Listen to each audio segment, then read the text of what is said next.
Morning everyone. हम third class का lesson 14 और समुंदर खारा होगा कर रहे थे। ये हमारा लेसन कंप्लीट हो चुका है। हमने इसमें देखा कि यह है एक दो भाइयों की कहानी है, जिसमें बड़ा भाई बहुत ही सेल्फिश और छोटा भाई बहुत ही ईमानदार था। बड़ा भाई था जो छोटे भाई को देखकर कभी भी खुश नहीं होता था और वह अपने छोटे भाई को घर से निकाल देता है। जैसे छोटा भाई उदास होकर के घर से निकलता है तो उसे रास्ते में एक बूढ़ा आदमी मिल जाता है, जिसके सिर पर लकड़ियों का भारी गट्ठर था। तो छोटा भाई उस बूढ़े आदमी के लकड़ियों के गट्ठर को घर तक पहुंचाने में हेल्प करता है। तो बूढ़ा आदमी छोटे भाई को खुश होकर के एक पत्थर की चक्की देता है, लेकिन यह पत्थर की चक्की कोई साधारण चक्की नहीं थी।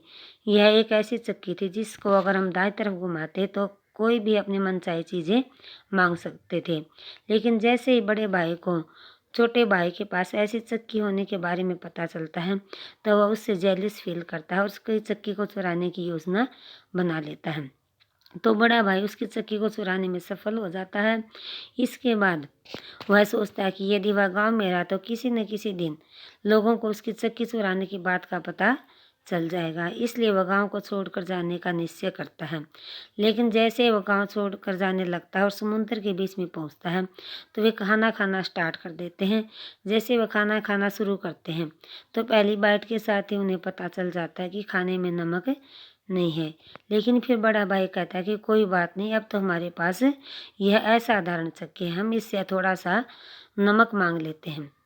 जैसे ही बड़े भाई ने चक्की को घुमाना शुरू किया तो चक्की में से नमक निकलना शुरू हो जाता है। लेकिन बच्चों, बड़े भाई को चक्की को रोकना नहीं आता था, इसलिए चक्की में से नमक निकलता ही रहता है और चक्की में से इतना ज़्यादा नमक निकल जाता है कि उसके नमक के ढेर के नीचे उस बड़े भाई की नाव डूब जाती है, जिसमें उसका पूरा परिवार समुद्र में डूब जाता है।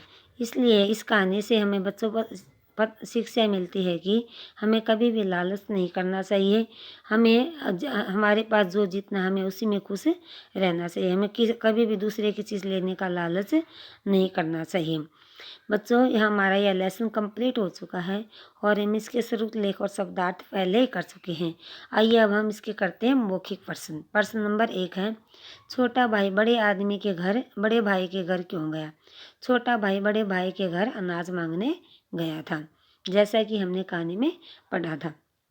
प्रश्न नंबर 2 है, बूढ़े आदमी ने छोटे भाई को क्या दिया? बूढ़े आदमी ने छोटे भाई को एक पत्थर की चक्की दी थी। छोटे भाई ने चक्की से क्या क्या मांगा? बच्चों, छोटे भाई को बूढ़े आदमी ने एक पत्थर की एक असाधारण चक्की दी थी, जिसे वह कोई भी मनचाही चीज़ें मांग सकता था।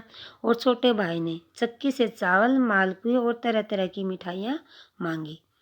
प्रश्न नंबर 4, बड़े भाई की पत्नी क्या लाना भूल गई थी? बड़े भाई की पत्नी नमक लाना भूल गई थी।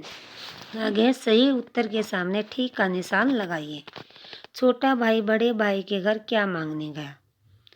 धन, भोजन या अनाज? बच्चों, हमने कहानी के स्टार्ट में ही पढ़ा था कि छोटा भाई बड़े भाई के घर अनाज मांगने गया था, इसलिए third answer is correct answer. आगे बूढ़े आदमी ने छोटे भाई को क्या उठाने के लिए कहा? बच्चों, हमने देखा था कि बूढ़े आदमी के सिर पर लकड़ियों का एक गट्ठर था, इसलिए बूढ़े आदमी ने छोटे भाई को लकड़ियों का गट्ठर उठाने के लिए कहा था, इसलिए बी इज करेक्ट आंसर। किस ओर घुमाने पर चक्की मनचाही चीज़ें बंद कर देती थी? यानी कि दाईं ओर घुमाने पर, बाईं ओर घुमाने पर या फिर जोर से पटकने पर। यानी कि बी ऑप्शन बाईं ओर घुमाने पर इज करेक्ट आंसर। क्योंकि बच्चों, दाईं ओर जैसे हम चक्की को दाईं तरफ घुमाते थे तो चक्की हमें मनचाही चीज़ें देना शुरू कर देती थी, और जब हम चक्की को बाईं तरफ घुमाते थे तो चक्की मनचाही चीज़ें देना बंद कर देती थी। आगे है, समुद्र के बीचों बीच पहुंचकर बड़े भाई ने चक्की से क्या मांगा? मिठाई, खाना और नमक। बच्चों, हमने लेसन में पढ़ा था कि बड़े भाई की पत्नी नमक लाना भूल गई थी, इसलिए नमक इज करेक्ट आंसर। आगे कहानी के आधार पर वाक्य पूरे कीजिए। यानी कि हमने कहानी में जो पढ़ा था उसके आधार पर ही हमने बताना है कि इसमें क्या आएगा। यानी कि एक गांव में दो भाई रहते थे। आगे छोटे भाई ने बूढ़े आदमी को अपना दुख दर्द सुना दिया। छोटे भाई की पत्नी उदास हो गई। अब छोटे भाई की गिनती नगर के बड़े बड़े सेठों में होने लगी। जब उसको चक्की मिल गई थी तो चक्की से अपनी मनचाही चीज़ें मांग सकता था, इसलिए उसके गिनती नगर के बड़े बड़े सेठों में होने लग गई थी। चक्की घूमती रही और नमक निकलता रहा। जब बड़े भाई को नमक चक्की को रोकना नहीं आता था तो उसने चक्की को दाएं तरफ घुमा दिया था, उसको रोकना आता नहीं था, तो वह चक्की घूमती रही और चक्की में से नमक निकलता रहा। आगे आपको कौन कैसा लगा लिखिए, यानी कि हमने जो यह कहानी पढ़ी उसके आधार पर हमने बताना है कि हमें कौन कैसा लगा। बड़ा भाई कैसा था? लालची था। आगे छोटा भाई क्या था? बड़ा दयालु था, वह सभी की हेल्प करता था। उसने बूढ़े आदमी की भी हेल्प की थी जिसने उसको एक पत्थर की चक्की दी थी। आगे दिए गए प्रश्नों के उत्तर दीजिए। आगे है बड़ा भाई कैसा आदमी था? हमने कहानी के स्टार्ट में ही पढ़ा था कि बड़ा भाई एक लालची आदमी था, यानी कि बड़ा भाई लालची आदमी था। पत्थर की चक्की की क्या विशेषता थी? पत्थर की चक्की दाईं ओर घुमाने पर मनचाही चीज़ें देती थी। आगे बड़ा भाई गांव छोड़कर क्यों जा रहा था? बड़ा भाई ने छोटे भाई की चक्की को चुरा लिया था, ठीक है, ताकि किसी को भी पता न चले। यानी कि बड़ा भाई गांव छोड़कर इसलिए जा रहा था ताकि किसी को भी उसकी चक्की चुराने की बात का पता न चले। आगे बड़े भाई की नाव समुद्र में क्यों डूब गई? चक्की में से अत्यधिक नमक निकलने के कारण, यानी कि बहुत ही ज़्यादा नमक निकलने के कारण नाव नमक के नीचे डूब गई। आगे है समुद्र खारा क्यों है? कहानी के आधार पर उत्तर दीजिए। हमें कहानी में जो पढ़ा उसी के आधार पर हमने बताना है कि समुद्र का पानी खारा क्यों है।